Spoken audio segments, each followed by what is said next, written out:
ายดีเจ้าเมนูมื้อนี้ของค่อยคือแกงเขียวหวานเนาะค่อยเก่าถั่วใส่น้ำเนาะเพราะว่าเป็นถั่วของฝรั่งนะก็เลยเอามาตัดใส่น้ำเนาะใส่เท่าที่มีแล้วค่อยก็ใส่บวบน้ำ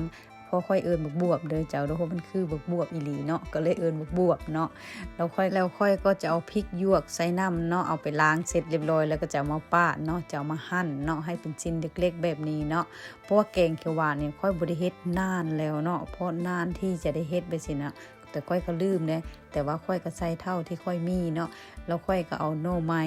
โด่งนำหน่อไม้ถุงนะมาปาดมาหั่นเป็นชิ้นๆแบบนี้เพื่อจะใส่แกงเขียวหวานเนาะเพราะว่าลูกสาวค่อยกับแฟนค่อยมักเตหน่อไม้แบบสิฮะ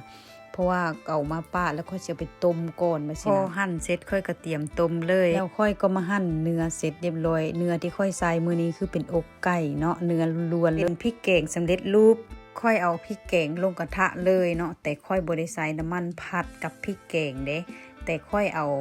กะทิมะพร้าวผัดกับพริกแกงเลยไปสินะบางคนเขาอาจจะใส่น้ำมันผัดกับพริกแกงเนาะแต่ค่อยบ่ใส่ไปนะค่อย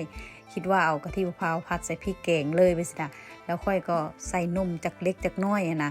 อันนี้คือเป็นสูตรของค่อยเองเด้อเนาะพอผัดไก่ได้ที่แล้วค่อยก็เอาผักลงให้ครบเลยแล้วค่อยก็เติมน้ำเล็กน้อยเนาะน้ำอาจจะ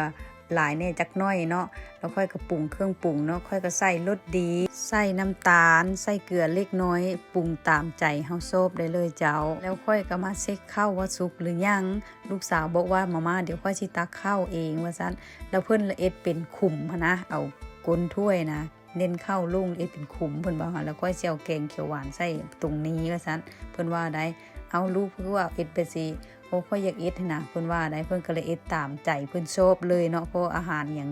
ครบเรียบร้อยเตรียมพร้อมแล้วเนาะเพื่อจะยกออกไปที่โต๊ะเนาะเพื่อให้สามีกับลูกทานพ่อมาฮอดโต๊ะเรียบร้อยเนาะ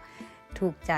ได้กินยังใหญ่เลยเพราะลูกสาวค่อยแฟนค่อยน่ะมักแบบนี้อยู่แล้วเพราะมันบ่ได้เผ็ดเนาะมันจืดนะแล้วรสชาติก็ก็บอกว่าแซ่บเนาะยองค่อยนะค่อยก็ดีใจได้เห็นเจ้ากินแซ่บไปสินะค่อยก็คนเฮ็ดก็มีความสุขเนาะลูกสาวบอกว่าแซ่บขนาดมาเอ้ยถูกใจค่อยก็น่าเก่งหัวงอกในลูกสาวค่อยเพราะเรามักกินแบบนี้อยู่แ